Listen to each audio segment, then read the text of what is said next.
Hey Sam, happy Wednesday.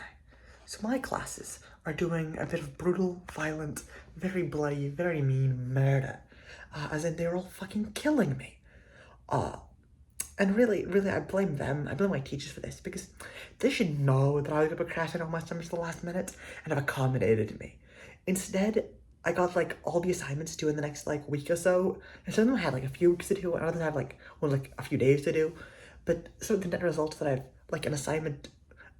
I have two assignments due tomorrow, then another one due Friday, two due Sunday, one due the next Monday, no, two due the next Monday, one due the next Tuesday, an exam the next Thursday, and then two projects due the next Friday, which means I'm sort of gonna be like dying of work constantly for the next like week and a touch, and it's very evil of my teachers for this, I gotta say.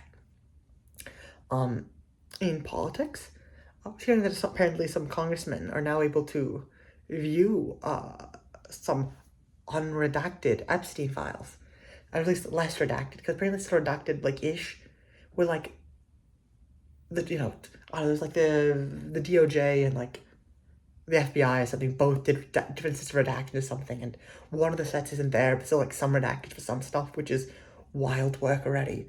And apparently the redactions are exactly what everyone expected, as in they covered up for a ton of co-conspirators for no good reason at all, in flagrant violation of the law. And they did, I don't know. They also apparently forgot to redact a bunch of victims.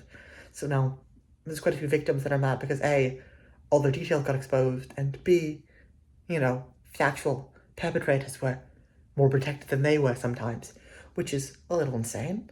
And so some congressmen, Thomas Massey and I forget the other one, and another one. I mean, good on them. One Democrat, one Republican, bipartisan group apparently. I just remember, I think Thomas Massey is the Republican, and some of his policies are like not the greatest fan, and won't vote for him. But much respect for him on this one for not supporting pedophilia, the lowest bar of all time. But apparently it's too much for like half of the current Congress and the current presidency and perhaps the last presidency as well. So yeah, also, most billionaires seem to be shockingly hard for most billionaires to not be pedophiles, or to stay away from pedophiles at least.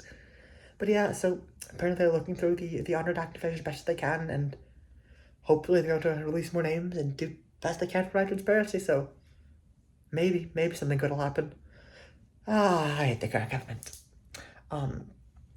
In other news, I think I'm going to elaborate a bit on a topic from last time that I sort of brought up, but I don't know if I really explained this, about how there are some ideas, some topic conversation, some arguments you can make, that even if you're making them, trying to argue against them, they're so inherently, maybe not quite dangerous, but ill-advised to bring up, that you do more harm than good by merely trying to disprove them.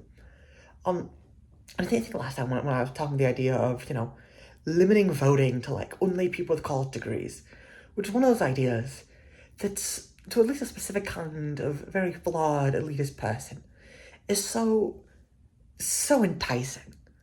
And the thing is, with a bit of wisdom, with a bit of contemplation, with some, smart people making good arguments, it's not hard to point out flaws in the argument, and I'm sure there are plenty of them. But it's one of those things where, if you try and pull it over to yourself, so quickly you think of it as a joke and as a clearly foolish, terrible idea meant in jest, but then the very act of talking about it legitimizes it, makes it seem like wait, what if this is actually good? And all of a sudden, you're now, maybe don't quite believe in it, but are more open to a very dangerous idea. I think that a lot of this is sort of a lot of the fascistic thinking, and especially a lot of the nationalistic thinking, where this propaganda, the national propaganda, has such an incredible power over people, and especially if some countries were willing to be not evil.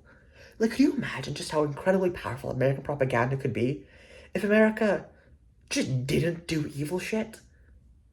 Like, just imagine how powerful it could be. Okay, that's all the time I have for you today, Sam. I'll see you on Sunday. Bye, brother.